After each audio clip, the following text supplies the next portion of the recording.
A história da saúde do Brasil pode ser contada a partir do descobrimento. Claro, os índios já padeciam de algumas enfermidades, mas os problemas ficaram mais graves com a chegada dos colonizadores. Foi lá, 500 anos atrás, que começamos a busca por soluções para as questões de saúde dos brasileiros. Terra vista!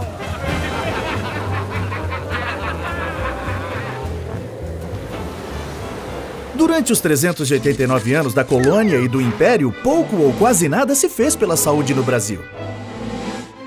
Já naquele tempo, o acesso aos tratamentos variava de acordo com a classe social.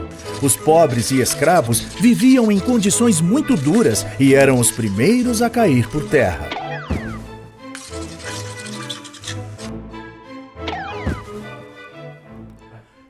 Já os nobres e os colonos brancos com posses tinham acesso aos médicos e remédios da época, e assim, maiores chances de enfrentar as doenças e a morte. Para a maior parte da população, a opção eram as Santas Casas de Misericórdia, implantadas pelos religiosos. Mas os hospitais viviam na pobreza e, na maioria das vezes, os tratamentos não iam além da canja de galinha e da caridade. Os doentes recorriam aos curandeiros ou similares. Na época, os grandes conhecedores das terapias de cura e do poder das ervas medicinais brasileiras.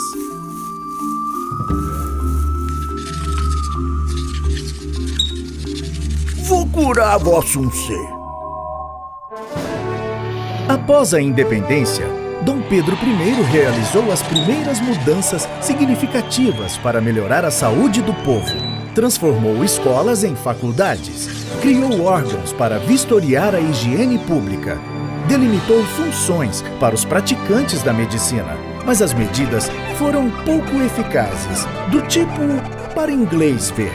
O Império terminou com o agravamento das condições de saúde e o Brasil continuou com a imagem de um país doente, onde viver era um risco, um verdadeiro purgatório. Eu é que não vou para o Brasil, opá. Lá tem muita doença. A República trouxe novos ares e esperanças de avanços na saúde.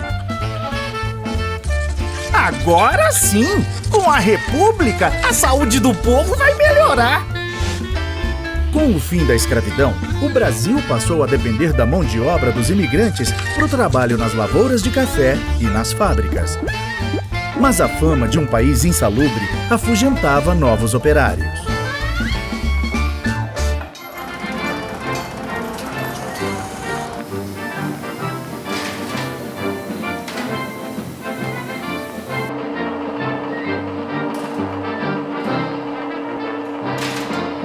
O período de 1900 a 1920 foi marcado por reformas urbanas e sanitárias, principalmente nas grandes cidades, áreas portuárias e no Rio de Janeiro, então capital da República.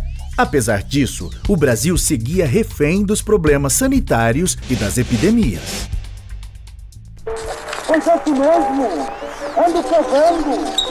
Chegou palhaçado! Chegou palhaçado! Na minha gaita! Vou tocando, rato. As mudanças propostas por muitos eram contrárias aos interesses políticos e econômicos daquele tempo. No entanto, o crescimento do país dependia de uma população saudável e com capacidade produtiva. Os sanitaristas comandaram este período realizando campanhas de saúde. Um dos destaques, o médico Oswaldo Cruz, enfrentou até revoltas populares, mas convenceu o Estado a tornar obrigatória a vacinação contra a varíola. Tem no braço um tetão, chega assim e vamos mais, enfiando aquele nosso, para ver tudo mais. Mas a lei mata o coitado do freguês, mas bebendo nada feito, não encerro a fruta dela. As campanhas chegaram até os sertões do país, divulgando a importância do cuidado com a saúde no meio rural. Mas os pobres continuavam em moradias precárias e as doenças fazendo vítimas. Só a gripe espanhola causou a morte de mais de 300 mil brasileiros. Nos anos 20, surgiram as CAPs, as Caixas de Aposentadoria e Pensão. Foram criadas pelos trabalhadores para garantir proteção na velhice e na doença.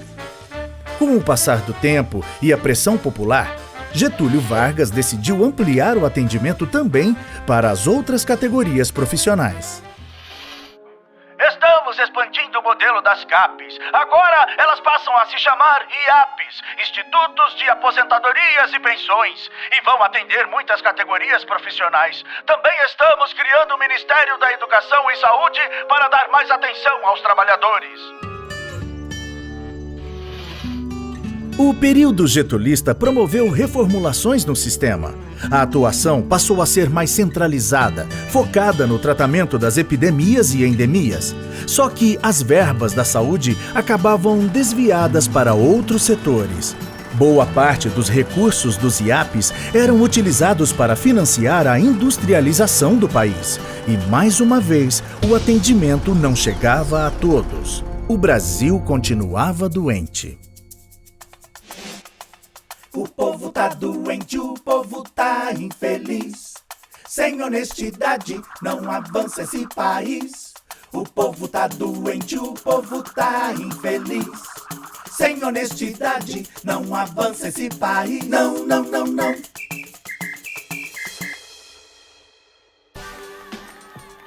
A Constituição de 1934 proporcionou aos trabalhadores novos direitos, como a assistência médica e a licença gestante. Até que em 1943 veio a CLT, Consolidação das Leis do Trabalho, que além dos benefícios à saúde, criou o salário mínimo e outras garantias trabalhistas. Com a Segunda Guerra, o mundo paralisou perplexo diante de Adolf Hitler. Regulären Soldaten geschlossen. Seit 5:45 wird jetzt zurückgeschossen. Und von jetzt ab wird Bombe mit Bombe vergolten. No Brasil, o desafio era levar mais saúde ao povo brasileiro. Em 1953, foi criado o Ministério da Saúde, que se ocupava principalmente das políticas de atendimento nas zonas rurais, enquanto que nas cidades, o acesso à saúde era privilégio dos trabalhadores com carteira assinada. Queremos demonstrar ao mundo inteiro, a todos que nos querem dominar, que o Brasil pertence aos brasileiros. E o momento é surgir para trabalhar. Brasil, vamos para as urnas, povo democrata, gente varonil. Juscelino, Juscelino, Juscelino, para presidente do Brasil.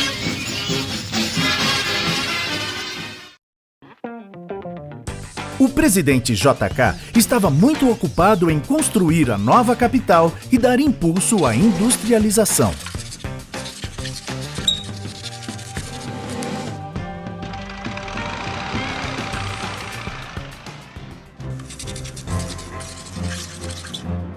Atenção, Brasil! Atenção, Brasil! Atenção, Minas Gerais! As tropas do 2º Exército, sob o comando do general Cruel, já sitiaram o estado da Guanabara. Veio a ditadura e os governos militares focaram os investimentos na segurança e no desenvolvimento. Mais uma vez, a saúde sofreu com a redução das verbas. E doenças como a dengue, meningite e malária se intensificaram. Diante das epidemias e do aumento da mortalidade infantil, o governo foi atrás de soluções. Em 1966, nasceu o INPS, com a missão de unificar todos os órgãos previdenciários que vinham funcionando desde 1930 e, claro, melhorar o atendimento médico. A atenção primária cada vez mais era vista como responsabilidade dos municípios e os casos complexos ficavam a cargo dos governos estaduais e federal. Nos anos 70, o FAS, um fundo composto por recursos da loteria esportiva, destinava parte do dinheiro para a saúde. Acho que isso é uma zebra. Mesmo assim, no auge do milagre econômico brasileiro, as verbas para a saúde representavam apenas 1% do orçamento geral da União. A piora nos serviços públicos deu força para o crescimento dos grupos privados e os brasileiros entraram na roda viva dos planos de saúde. Saúde virou sinônimo de mercadoria. A 8ª Conferência Nacional de Saúde, em 86, ampliou os conceitos de saúde pública no Brasil e propôs mudanças baseadas no direito universal à saúde com melhores condições de vida. A forte presença de organismos internacionais também abriu os olhos da sociedade para o valor de ações de saneamento, medicina preventiva, descentralização dos serviços e participação nas decisões. O relatório produzido durante a 8ª Conferência foi tão importante que serviu de base para a elaboração do capítulo de saúde da Constituição de 88 e para a criação do SUS, Sistema Único de Saúde.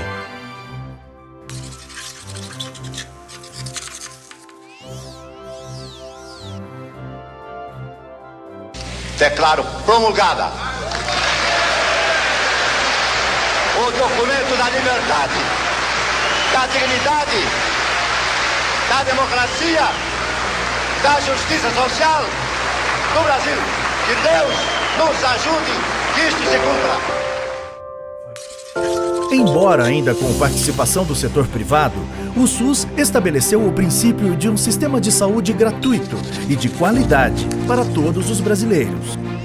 Vários programas importantes, como o PSF, Saúde da Família, o Profai, de Formação em Enfermagem, e as RET-SUS, Escolas Técnicas Profissionalizantes, foram criados nessa época e até hoje contribuem para a qualificação e humanização do atendimento. O Brasil mudou de patamar na saúde pública. Os avanços são inegáveis, mas os desafios continuam imensos. Até hoje, o SUS não recebe verbas suficientes e isso tem reflexos diretos na qualidade do atendimento. A saúde também segue sofrendo as consequências da corrupção e do gigantismo do Brasil. Assim como há 500 anos, ainda estamos em busca de uma saúde de qualidade para o povo brasileiro e esperamos pelo momento onde o Brasil faça valer o artigo 196 da Constituição. Saúde, um direito de todos, um dever do Estado.